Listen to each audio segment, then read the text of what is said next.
naman natin ang pasta ngayon for Prince. So since kumakain na siya ngayon ng solid food, lagi na namin iniisip ano ang next na ipapakain sa kanya. At dahil mahilig kaming mag-asawa ng pasta, nag-search ako sa net, meron bang pasta na safe for babies? Nakita ko tong Ruby Pantry, no? May mga pasta sila na safe for babies at highly recommended talaga ng mga mommies. So for today, magluluto tayo nitong semolina pasta. Ayan, safe for babies. So meron tong iba-ibang vegetables, butternut squash, red bell pepper, saluyot, at tomato. Kaya iba-iba rin yung color nitong pasta. This is dairy-free, salt-free, soy-free, nut-free, 100% natural at vegan talaga. Ayan, so i-prepare na natin. Painit lang tayo ng water and then ilagay yung pasta. So sabi lulutuin lang to ng 6 to 8 minutes pero ako niluto ko siya ng 10 to 12 minutes para talagang super luto siya.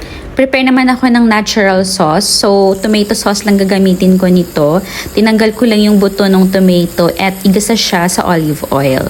Ayan, once maluto na, set aside lang natin at ready na para sa food ni baby. Ayan, so ready na yung semolina fusilli pasta ni Prince with tomato sauce at tinagdag ko na rin yung favorite fruits niya, yung banana at grapes. Time to eat! Ayan, excited na si Prince. So, first time itong kakain ng pasta. So, medyo pinag-aaralan pa lang niya nung una, no? And ayan, enjoy na niya ang pagkain. Ang nakakatuwa nito, iba't iba yung color ng pasta. Tapos yung shape niya talagang sakto talaga pag mag-BLW ka. Ayan, super enjoy niyo yung food. And healthy din talaga kasi made of different vegetables nga ito. Yan.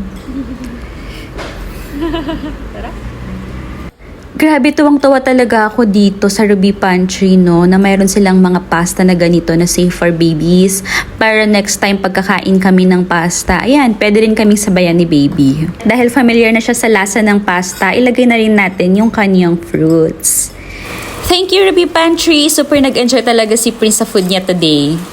Try niyo din, mommies. For sure magugustuhan ng inyong baby.